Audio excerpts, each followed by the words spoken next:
Hello, everyone, and welcome to the Toronto General and Western Hospital Foundation's exclusive Partners and Innovators live stream, Women in Neurosurgery. I'm Christian Cote, host of the University Health Network podcast, Behind the Breakthrough, and we're so glad you could join us. We hope you're staying safe and well and taking care of each other as we weather the challenging COVID-19 pandemic. Now, it's well known your generosity is what fuels the groundbreaking research and outstanding care at UHN, and that, according to Newsweek magazine, makes us one of the top 10 hospitals in the world 2 years running. So today we want to take you behind those headlines and bring you closer to two trailblazing UHN clinician scientists who leverage your dollars to generate pioneering research that's transforming the lives of patients.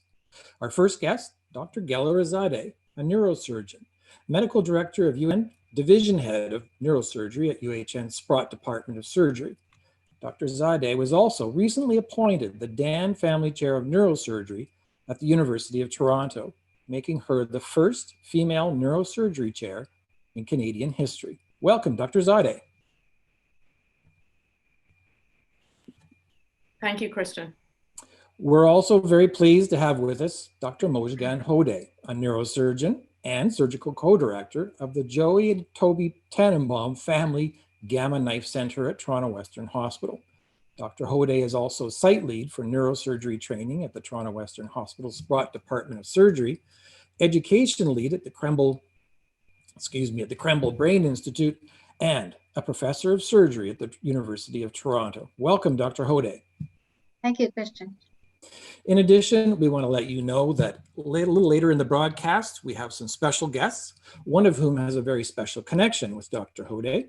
And another programming note, as our conversation unfolds, if a question comes to mind, don't hesitate. We'd love to hear from you. So write in a question. If you go to the Q&A button at the bottom of your screen, write us, and we'll dedicate the last portion of the broadcast today to your questions.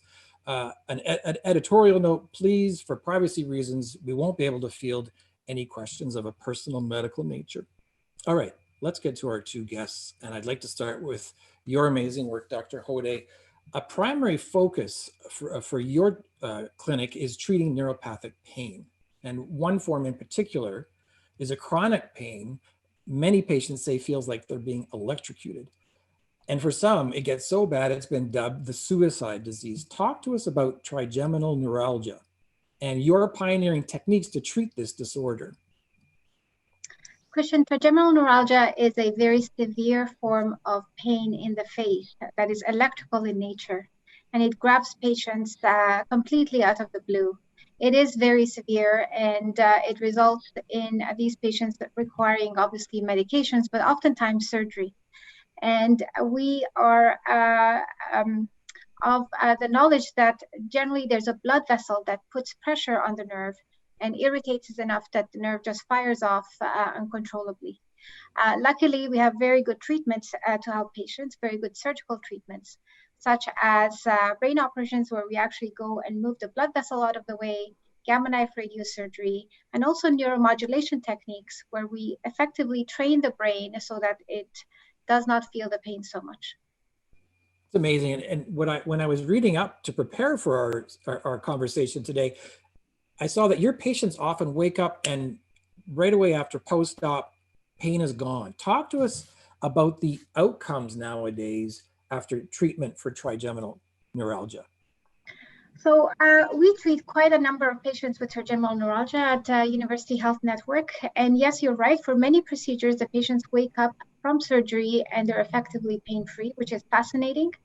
And importantly, I think this drives the value of having a very focused and a defined program of care for these patients so that we give them the correct diagnosis and we treat them appropriately. Oftentimes, patients come to see me having had decades worth of pain and gone through many physicians, and by the time they get here, they finally get the correct diagnosis and we're able to help them. So the personal stories that come out of treatment of these patients is extremely valuable to me.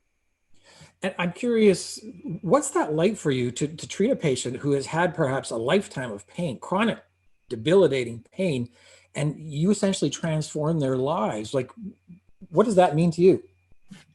Well, I think for any surgeon and any physician, it's really what we look for to be able to change the life of patients and to give them the care and the relief that they need. And patients do share their stories with me of the impact that the pain has had on their life and on the life of their family. And thankfully, they also share the joy of being relieved of that pain and how that has affected them. So I hold to that very dearly. It's really rewarding for me. It's amazing. Let's bring in Dr. Zadeh. Your focus is a really aggressive cancer of the brain called glioblastoma, which manifests as a tumor, as I understand. And these tumors are often intertwined with nerves that control, various motor functions throughout the body. So, Dr. Zadeh, how do you navigate removal of a tumor that is intertwined with all these nerve functions?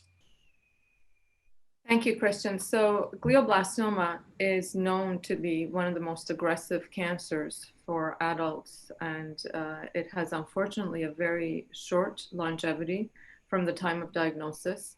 Despite all of our best efforts of maximum surgical resection plus chemoradiation that follows after, the prognosis continues to be less than 18 months. And one of the first steps, if not always, the first presentation is with a neurological deficit that would then require us as neurosurgeons to intervene. And our goal is to achieve maximum safe resection where possible. And in instances where we see on the MRI that there's a proximity to eloquent cortex, meaning structures of our brain that are essential for control of movement, sensation, language, comprehension, reading, etc., we would try and get more adjuncts in. So neuroimaging with MR imaging, but advanced imaging, some of the imaging that Dr. Hoday does, in fact, with metabolic imaging and functional tractography, etc., allows us to delineate where the critical structures are in relationship to the tumor, so that I, as a surgeon, can prepare appropriately during the surgery and use navigation, much like the satellite navigation in a car, but you use that intraoperatively to navigate around the brain to identify corridors that are safe to be able to access the tumor. And then under the microscope, through extensive dissection, be able to resect the tumor, leaving the functional areas of the brain intact as much as possible. Wow. So those are some of the key steps we take. And then an additional adjunct that we use is to have the person be awake during surgery.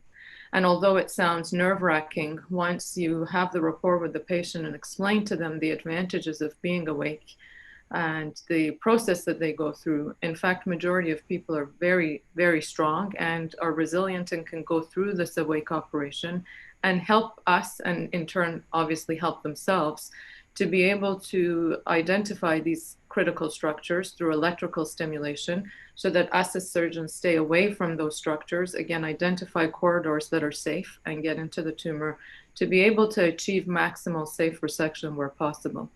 Sometimes we're limited, we're not able to remove completely the tumor that's in and around very eloquent structures and very deep-seated areas. But the first step is to try and achieve maximum safe resection. And some of the steps I told you is where we are able to actually achieve more and more extent of resection that's closer to 100%. And talk to us about what are the outcomes now for patients with glioblastoma? So as I mentioned, the overall prognosis, unfortunately, is not very good. I'm quite active in our Society of Neuro-Oncology. In fact, I'm the president this year and next year. So I'm very familiar with all of the cutting edge research that comes to the society through international research laboratories, translational research, basic science research. It's one of the cancers that really continues to evade us, and identifying a therapeutic advantage is very difficult. In fact, this morning, our Alan Hudson visiting professor was the head of neurosurgery at Harvard, and he presented to us outcomes for viral therapeutics. So we as surgeons are able to deliver viral therapeutics into the tumor at the time of surgery. And one of the first clinical trials with viral therapy, and he made note of that, is done by myself here at Toronto Western, We've had great results from a phase 2 trial, and we would like to move to a phase 3. And I just want to stop and pause here to say that I'm grateful. The reason we're able to have done this phase 2 trial as one of the leading centers internationally is through philanthropic support and support of the research that we do, because identifying funding for this type of research through typical peer-reviewed channels is very challenging. And so one of the areas that we've been able to be quite impactful is to demonstrate that delivery of viruses can in fact prolong survival.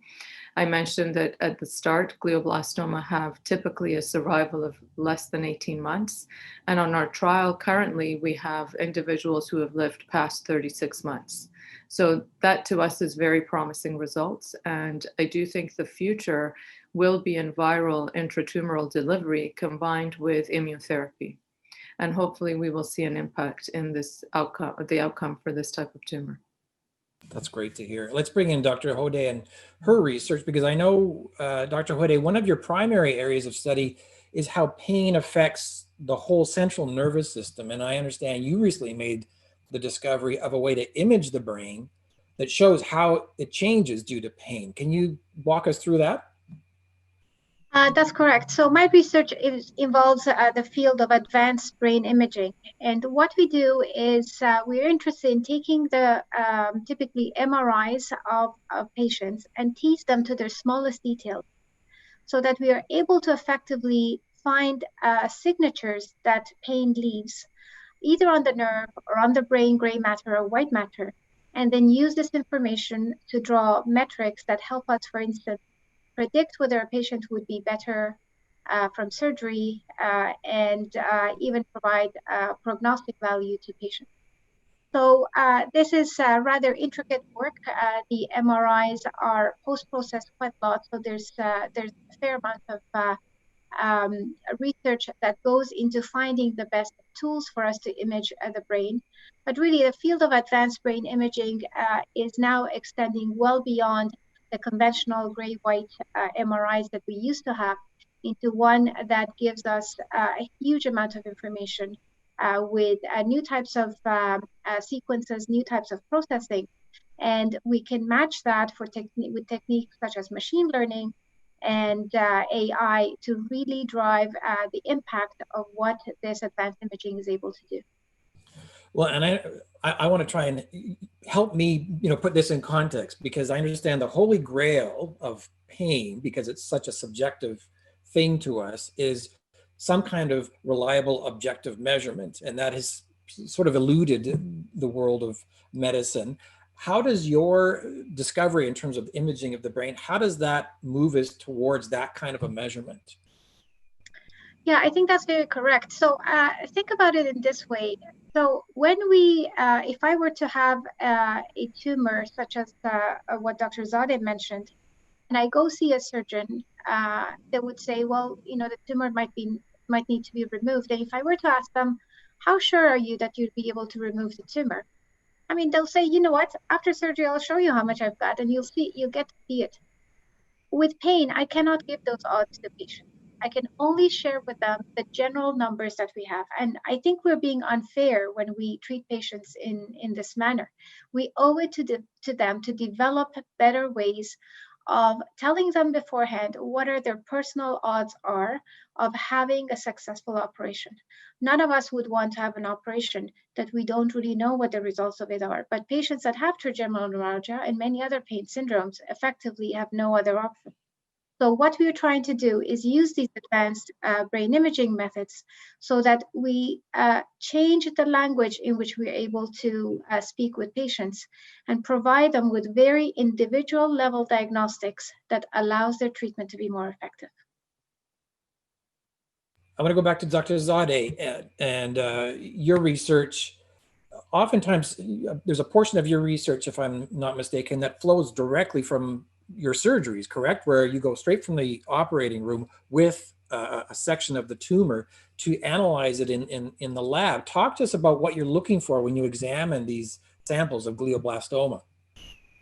Sure, thank you, Christian.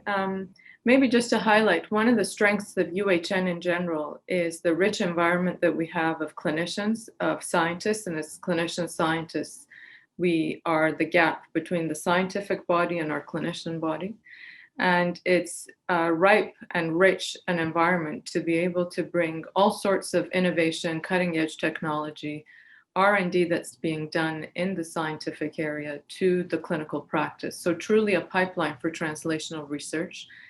And I would say, though my PhD was in very classical molecular biology techniques at a wet bench, as the field has evolved, we've recognized that understanding the genomic, the genetic alterations that happen in a tumor, the post-genomic epigenetic, the post-processing of your genes, are really essential to understanding the tumor and being able to use those signatures that you get from doing epigenetic analysis, which we refer to as methylation, to be able to predict outcome for individual patients. So if I were to have a particular tumor, I would like to know specifically what is my exact 5-year survival.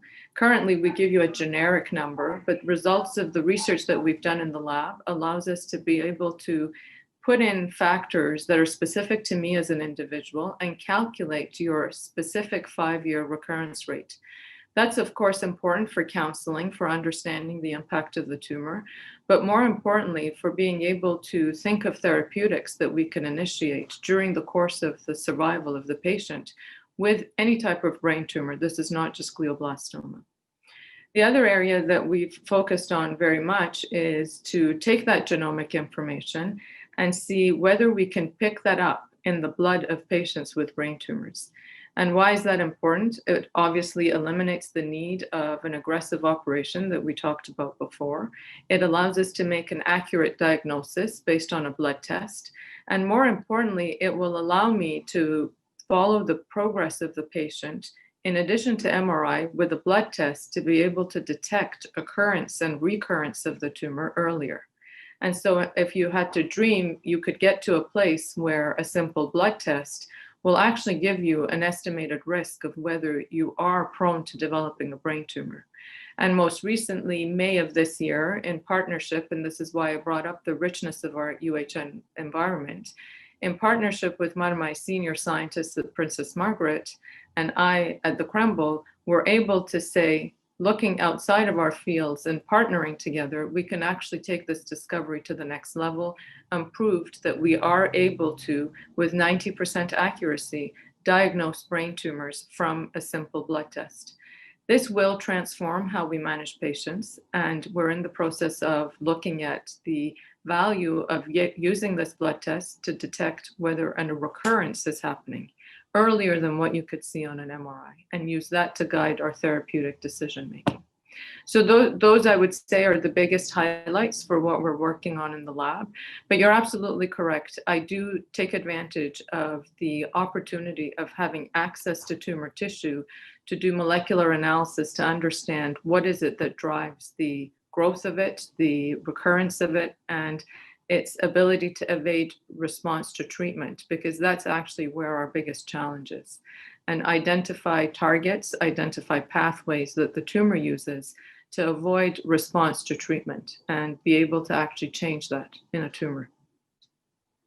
And we should mention or put into perspective here that blood test, that if that's successful in terms of diagnosing glioblastoma, that does away with an invasive biopsy. You're not. Yes, absolutely. Yeah. So not only can we diagnose the glioblastoma with 90% accuracy, with an even higher precision, I would be able to detect the molecular signature of that tumor.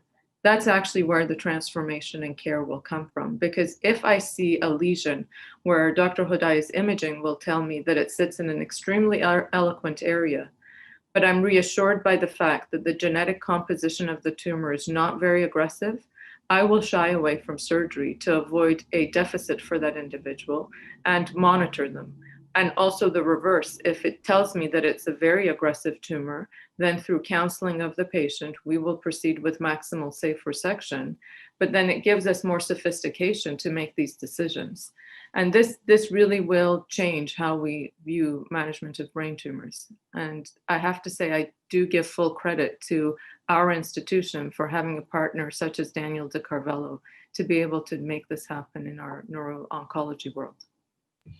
It's really fascinating. All right, listen, I want to take a break from our conversation for a second because we mentioned at the outset we'd be joined by some special guests, one of whom is well known to our Partners and Innovators audience.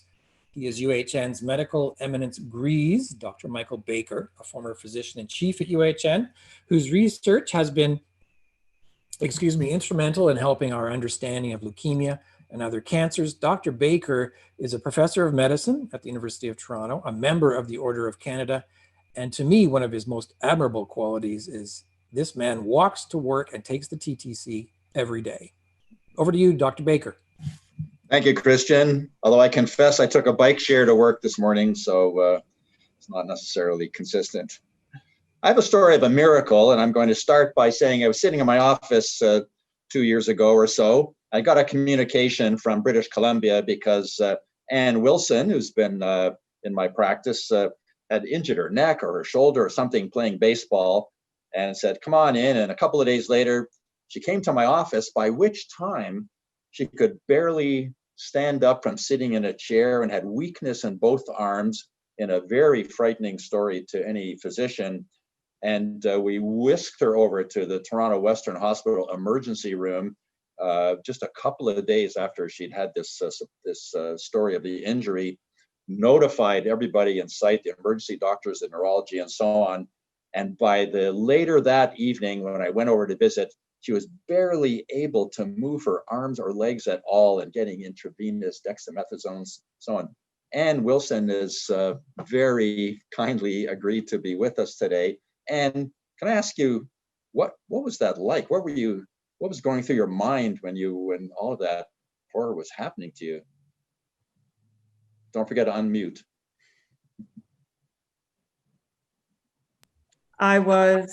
Thank you, Michael. I was mystified. And I think you're not giving yourself quite enough credit, because I think when I came into your office, I walked in, I sat down, and I said, my feet are feeling a little funny.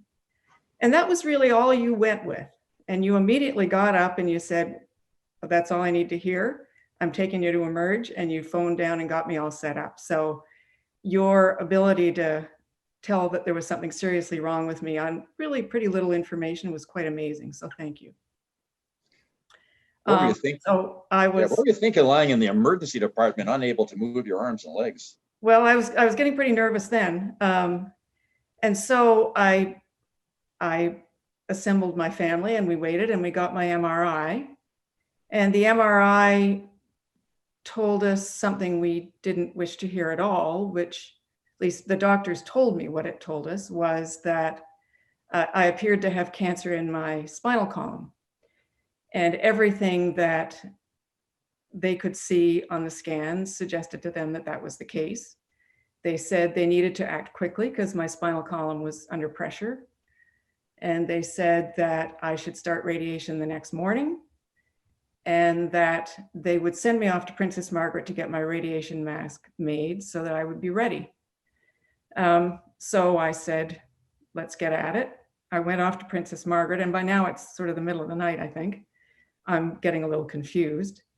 But while I was there, I understand that Dr. Hoday, who was on call that evening, had decided that she wanted to take another look at my MRI images, that she wasn't quite sure.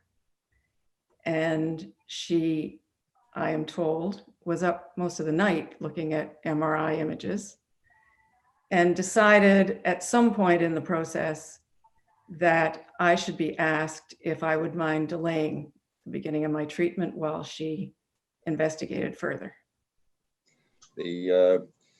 The drama there was exactly as you stated. There was plans to take the imaging that was diagnosed cancer, to have you go to radiation therapy at Princess Margaret and maybe do surgery. But in came Dr. Mojgan Hodaie, and I know she stayed up all night fussing. I'm going to ask her to comment on it. And the reason I know that is that she woke me up at 6 o'clock in the morning, surgical hours, and said, we've changed the diagnosis in an amazingly dramatic story. Dr. Hoday, tell us what was going on. Well, I think most of the story has been told. The pattern, I just happened to be on call that day, and I was lucky enough to be a surgeon. And as I studied all the imaging that had been done, it just was not sitting right with me that this was a diagnosis of cancer.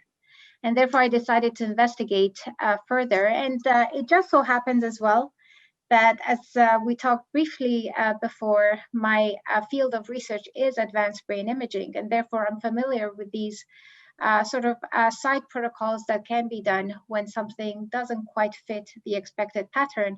And it was effectively using one of those that pointed to us that this, in fact, was not cancer. And when I woke you up, we shortly after that went to the OR. Exactly. Well, as Anne said, you're selling yourself a little short because courageously you said to all of us, including the imagers who read the image, that I'm sorry, this doesn't look like cancer to me because of this nuance and that nuance, and your fabulous, unique expertise said, as rare, as unheard of as this is, it actually looks like an infection, an abscess in the middle of the spinal cord in the neck, essentially unheard of. And not only that, am I right that many of your partners who specialized in surgery of that particular part of the spine were at a conference elsewhere, and you were the surgeon of the day, requiring the courage worthy of a movie to go in and take Anne to the operating room by yourself? Well, they were away, but you know, Dr. Baker, full well that as neurosurgeons, we learn to think on our feet. And that's something that we had to do as well. None of us take challenges we can't handle. And I have to say, we looked at this case from many angles afterwards to analyze it. And polling many of my senior colleagues, I can easily add up with collectively at least 100 years worth of surgical experience, and no one had seen this before. So I don't know that they would have necessarily done things much differently than me. But again, we really did rely on the analysis of these nuances that you mentioned that came to save us and come up with the correct diagnosis for Anne. I'm going to just take us forward one more time to a year later. The scene was the Four Seasons Yorkville, the annual gala black tie and silk gown Giller Awards. 1 year after this dramatic operation in which an abscess was drained and Dr. Hoday turned out to be 100% correct in her instinct, I looked up, and coming down the long hallway in a formal gown, striding confidently, unaided, declining the offer of a chair, no thank you, I don't need to sit, was Anne Wilson. I tell you, honest to God, I had tears in my eyes. And what was the rehabilitation like? What was it like to walk down that hallway a year after being unable to move your arms and legs? It was an amazing feeling. The Giller event is always fun, and I didn't want to miss it. And to go that night was like saying, "It's over. I can do this. It's over." But it was a long climb back. I'd been through a lot of therapy. I was in the rehab hospital for 3 months, learning how to walk again. So it was the culmination of a very, very long journey and quite an adventure. But I would say that through it all, when I and I think maybe my therapist doubted a little how well my legs were going to work again, I'd go and see Dr. Hoday, and she'd ask me to show her what I could do, and it might be, push myself up a little bit, and then it was I could stand, but she'd always say, "Well, that's okay," and I'd be looking for a little praise, and she'd say, "That's okay." And what that really would tell me was not that I should be discouraged, but that I should be encouraged, because she knew that I was going to do better. And so whenever I saw her, I felt so encouraged to keep working, because she believed that I'd walk fine again, and she was right. Oji, I'll give you the last word. You've been kind enough to, and smart enough, and interested enough to publish this case in the neurosurgical literature. It's just about to come out, and you very wonderfully and generously put Ann Wilson as a co-author, which I thought was a spectacular move. How do you feel about publishing this as one of once in a lifetime rare case? Well, it is a case from which we can learn. There's no doubt about that. And I think this experience, as rare and as unique as it is, I hope that it does not happen to anyone else and the diagnosis does not get missed. Because had we, and I am so thankful that that never happened, but had we missed that diagnosis, we really would have had a disaster on our hands. So if we can help avoid that for someone else, really, what else can we ask for? It was a miracle. Back to you, Christian. Thank you all. Amazing story. And thank you, Anne, for coming forward today to come to the broadcast and share your story. We're so pleased for your recovery and continued good health. A quick reminder to everyone out there, if a question comes to mind as you're watching, please write in. Just click on the Q&A button at the bottom of your screen. And keep in mind, for privacy reasons, we won't be able to field anything of a personal medical nature. I want to bring in Drs. Zadeh and Dr. Hoday back to the conversation and shift to their journey to get where they are, as well as a look ahead to the future. And so, Dr. Zadeh, I want to start with you, and I want to go way back. You were just a teen when you left your homeland in Iran and landed on a freezing cold Boxing Day in Winnipeg, is my understanding, in the late 80s. Your parents had decided to leave and trek halfway around the world to start a new life. What were you thinking as that razor cold air, which I've felt many times, hit you as you exited the Winnipeg airport? Well, our immediate reaction was we're not going to survive. And so we slept at the airport that night with full intention to go back to Toronto. But it was Boxing Day and all the flights were sold out the next day. So that's how we ended up staying in Winnipeg. But I had just left Iran, having lived through a fairly traumatizing revolution, witnessing things that to this day traumatized me, I would say.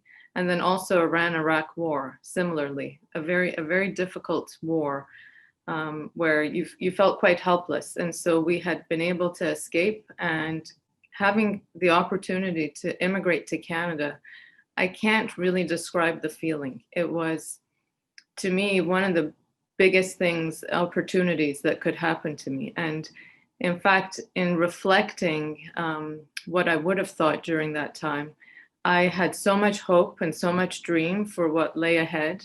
I considered myself so fortunate because it could have very easily been that I would have gone back to Iran and I couldn't have made it. That I was willing to accept any circumstance, work hard, and make sure that my dreams came true. Now, my dream was never to be where I am today. It totally evolved, and it grew and it changed and morphed into different things as I progressed. But I knew that it was an opportunity I had to really take advantage of. And I knew that my parents had made sacrifices to get me, as you said, across the world. And so I think it's a typical nature for a first-generation immigrant. You ensure that you deliver for what your parents sacrificed to give you a better life. So I would say those are my really first raw reactions to arriving on an extremely cold day where, like I said, we thought we're not going to survive. We have to go back to somewhere warmer. But we made it. And I have to say, I love Winnipeg. It was a very unique experience, very challenging, obviously, but I have super fond memories, and I do feel like it's, in a way, my home. That makes two of us. Dr. Hoday, you're also from Iran. Also, you were a teen when your parents made the decision to immigrate to Canada, in large part because of the persecution you would have faced after the Iranian Revolution because of your Baha'i faith. So your parents' decision to leave everything behind and come to this country to start over, how does that shape you today? Well, I think I'll echo the fact that I'm extremely grateful to this country and the people of Canada, the government of Canada, for really allowing this framework to occur. And for me personally, it really highlights the concept of social justice and how much we as as the opportunities that we've had and as the people as we are take on the responsibility to ensure that there is social justice locally, nationally, and internationally. And that's something that I've really tried to reflect in my career as well. I mean, both these stories, and the irony or the coincidence of the fact that both of you come from Iran and both of you end up being neurosurgeons is quite fascinating. Dr. Hoday, I know for you, international education is very important, teaching the techniques you've learned to students and doctors in third world countries, and also in Iran, where people of the Baha'i faith continue to be banned from post-secondary education. You dedicate your knowledge to teaching at what I understand is an online underground university? That is correct, Christian. So there is many people around the world that do not have the same opportunities that we do. A group that falls in that category are the Baha'is in Iran, where they don't have the opportunity for postgraduate education. So myself, as well as many others around the world, Baha'i and non-Baha'i, dedicate their time to fulfill the role of what is called an affiliated global faculty, and provide opportunities for education, which is effectively a human right and should be a protected human right. In addition to that, I work in the area of global neurosurgery, trying to ensure that many places around the world, low-income countries, where the burden of neurosurgical disease is actually quite great, and the number of surgeons that are available is quite small, that they are stronger and they're able to manage the challenges that their own society provides them. So by linking through a variety of programs that are virtual, and in fact, I started one of the first online programs of delivery of education to neurosurgeons about 10 years ago. By starting these programs, we try to deliver the necessary structured curriculum that our residents have and many other residency programs do not have. And in this light, we make their own programs by their own standards much stronger, and we partner with them so that we form effectively an international web of neurosurgeons that interact and learn from each other and learn to apply those skills to their own settings. Dr. Zadeh, let's stick with the theme of education right here in Canada and the barriers with regards to the number of women practicing neurosurgery. I read recently that of the 300 plus neurosurgeons in this country, just 11% are women. So you're now chair of neurosurgery at the University of Toronto. That puts you in a very unique position to influence that inequity. How do you go about addressing that? Thanks, Christian. That's an excellent point. I think in general, when you look at issues of diversity and equity, the common theme is that people tend to not consider themselves in specific roles and positions because they don't have mentors and role models. And I think if you look at the period where Dr. Hoday and I went into neurosurgery, in fact, the percentage who were women were less than 5%. And so identifying role models and mentors is essential and important. And I think just by the very fact that we are in the positions and roles that we have been able to secure over the years through working in an environment, again, such as University of Toronto, UHN, it makes a statement. And the statement is that it is possible, and it may not be in a traditional manner in which you would pursue this career path, or it may not be in the traditional manner that you execute and deliver on it, but it's the manner that you feel is important and relevant, and you can make a difference to your field. I think that's one step. The next step is to actually actively include within our strategic priority at the university level, at the hospital level, recruitment of individuals of merit from a diverse background, because I do genuinely believe that the diversity that we have strengthens us, and the different perspectives that you bring to any issue, any problem that you want to solve, any project that you want to introduce, takes you way farther if you're together, as opposed to trying to go with a singular perspective. And so building within your strategy priorities to recruit from a varied background, a diverse background, is really very important. And then third is to create environments where the perceptions that are imposed, and I think they're referred to as hidden or micro situations, where we are perhaps not consciously aware of it, but certainly in an unsaid way, it favors a specific subtype of people to remain within specific subspecialties. And to be able to actually address that in an active way, to identify where are some of the hidden, where are the biases, where are the perceptions of what my role as a woman should be, or from any other diverse background, and to tackle that head on and create an environment where that is abrogated and removed completely. Now, sometimes culture change is difficult, and often it's quoted that culture happens over generations.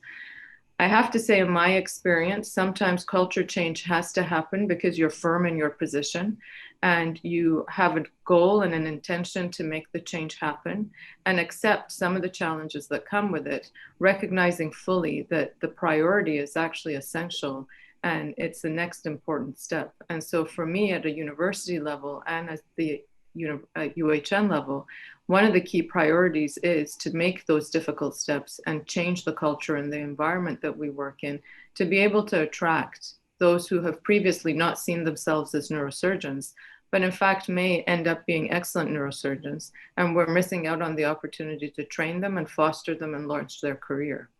And I think once we do that, our university has the highest number of trainees in neurosurgery. We will make a statement by making this happen, and we will change the field and the direction that neurosurgery takes. And I'm hopeful that in 10, 20 years, though when I started residency, I was hopeful it would change, I'm certain that it will change in the next 10 to 20 years. And it's with myself and Moji and others who actually embrace this inclusivity that we're going to make the change happen.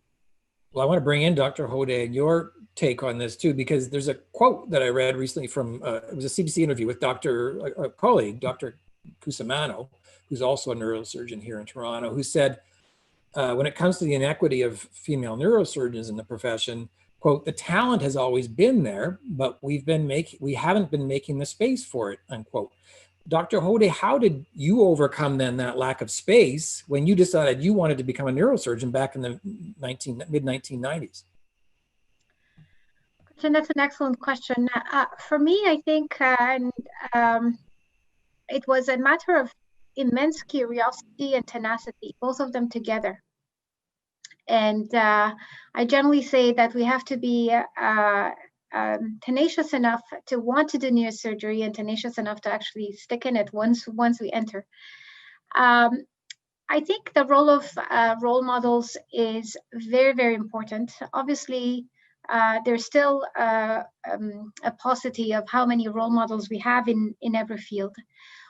I certainly sought them out. I'm sure Gelareh did the same. And even though we did not have role models that were women at the time, we certainly had people in our corner. And I think that is extremely important. People that understand the value that one is able to apport, the attributes that make one a good surgeon, and really help you in the day-to-day walks of life when things get a little bit tough.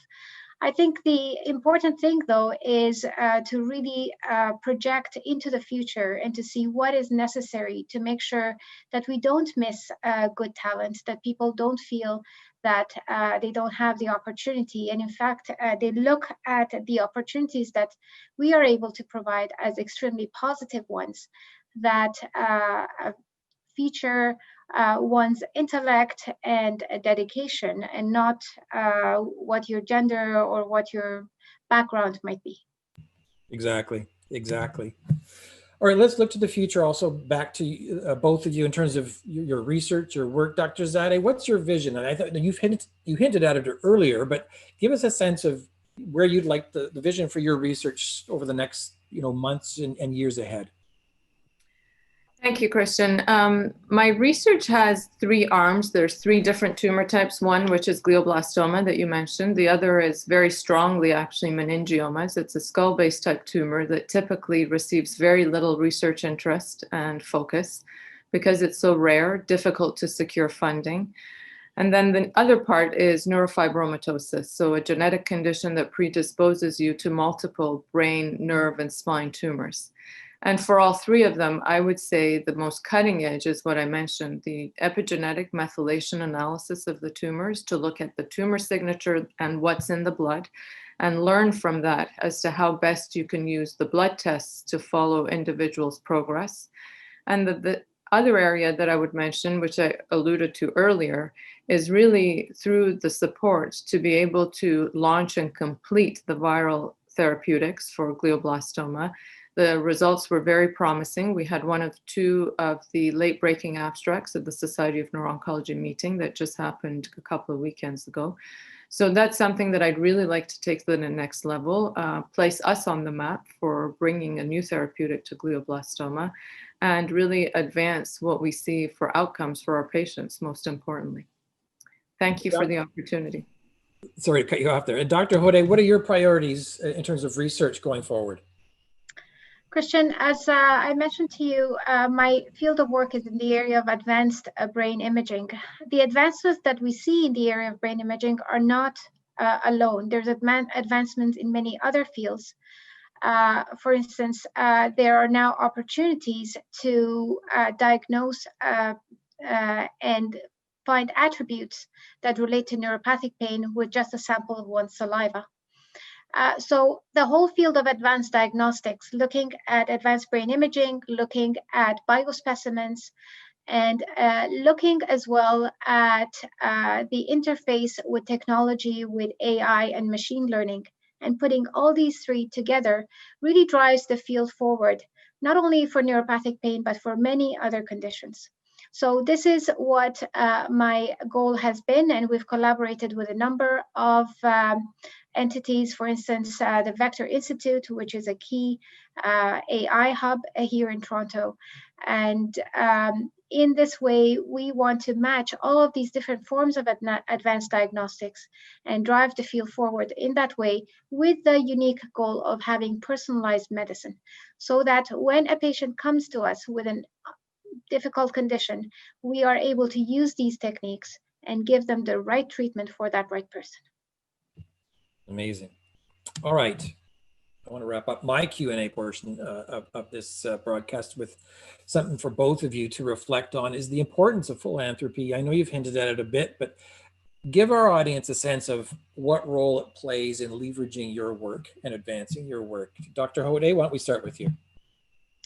Well, philanthropy really is crucial to the type of work that we do, because a lot of the things that we do here at UHN, myself and Dr. Zadeh as well, are very novel. And in their novelty and in the fact that they have not quite been tested before, it's difficult to secure peer review funding. And it's this very initial stage of a really cutting edge research that we need the philanthropy to drive these studies and get them off the ground. And there's been so much that I have done in terms of, for example, driving the whole field of advanced brain imaging and trigeminal neuralgia that has benefited from the philanthropy of donors that recognize the importance of these conditions and recognize the value that they provide when we do this research. And Dr. Zadeh? Thank you, Christian. I would add to Dr. Hodai's comments that it's not just true for us at UHN, it's true for any academic center of our size across North America, and anywhere I've visited or interviewed, it holds true. In order for us to do the avant-garde, to do the cutting edge that has impact associated with creative research, you really need partnership with supporters, with our philanthropic partners and grateful patients. And more importantly, it provides an opportunity to explore areas that can transform care. In general, research funding has a very safe approach in that there's hesitation to support through peer review research grant agencies, the very avant-garde, the very high risk. And so I think the opportunities that are created by the philanthropic contributions of our supporters allows us to do the very cutting edge that has high risk associated with it. But as a consequence, when it's positive, the impact is quite tremendous. And I want to just emphasize that one of the strengths that we have, and I mentioned this earlier, at an institution like ours, is the genuine translation of findings into clinical practice. And so that very high risk, high impact work that we do is the opportunity to be able to shape clinical practice. And to me, that's really key. That distinguishes us from other institutions. And it's the research funding that we need for this sort of translation in the philanthropy that allows us and facilitates us to be able to do this. And I really personally see this as a partnership in any instance where we've had this sort of opportunity, whether it be to establish our neurofibromatosis clinic, to be able to establish our adult brain tumor research center. The partnership that we have with our donors has really transformed what we've been able to do. And it's essential for being innovative in care that we deliver to our patients and being able to offer treatments that we would otherwise, through standard treatment options, not be able to do. Christian, I just wanted to make note that I had seen 2 questions. I did type up answers, but if we still need to discuss them, if you would just look at them in the chat, and if you want to bring up the questions again, I'm happy to, and I'm sure Dr. Hoday is as well, to answer those questions. Yeah, we've had some questions come in, and for the first one, it's from Joe Schlesinger. We should bring in actually Ann Wilson and Dr. Baker. The question is, what would have happened to Ann Wilson if Dr. Hoday was not on call that night? Who wants to field that one? I'll go first, which is to say, as Dr. Hoday said, we have a division of spectacularly talented neurosurgeons, and I am confident in every one of them being the superb surgeon and physician that Moji is. However, Moji does have unique international level expertise, perhaps unique in the world, on the nuances of imaging. That's her research, as we've heard for the past hour. And I think we were particularly blessed and fortunate to have her expertise and that tenacity that she was just talking about in becoming a neurosurgeon and just sticking to this until she sorted it all out. I think things probably would have been fine, but they just might have been worse. Anne, what do you think? I don't even like to think about it. I just consider myself the luckiest person on earth that she was on call that night, because she was courageous in standing up for what she believed needed to be done and determined to follow through. And here I am. I've often wanted to ask the question of a doctor, what would have happened if I'd gotten the other treatment, the radiation treatment, instead of the surgery and antibiotics that I got. And I think doctors don't like to deal in what ifs, so I've never had an answer to that. But I'm just so happy that I had Dr. Hoday that night. Well, it was my pleasure. All right, another question has come in from Frank. I think probably this is best going to Dr. Hoday. Sorry, Dr. Zadeh. Are there any hereditary factors involved in developing glioblastoma? Yeah, and Christian, I did type up the answer for you. There is no genetic factor that predisposes you to glioblastoma. There's no genetic factor that passes the condition on to your offsprings, etc. There are certain syndromes where you are prone and predisposed to getting tumors of your central nervous system. I mentioned the neurofibromatosis. In those conditions, you can also get glial tumors. But in itself, in isolation, there's no hereditary factors that we're aware of. All right, sorry, I was muted there, everyone. I think we've come to the end in terms of questions. We want to thank everyone who was here with us today, who were with us, Dr. Zadeh, Dr. Hoday, Dr. Baker, and of course, Ann Wilson. We appreciate you sharing your story. For those of you who are interested in learning more about the work that you've heard about, if you'd like to visit Dr. Hoday's lab is www.hodaie, which is spelled Hodaie, so that's Hodaie, Hodaie lab, all one word, hodaylab.com. And Dr. Zadeh's lab is similar, www.zadeh, Z-A-D-H, lab, all one word.com. I think that's it. If you have any questions, we'd be happy to answer them and follow up with you. To all of you out there, our partners and innovators audience, a big thank you from the Toronto General and Western Hospital Foundation for your continued support.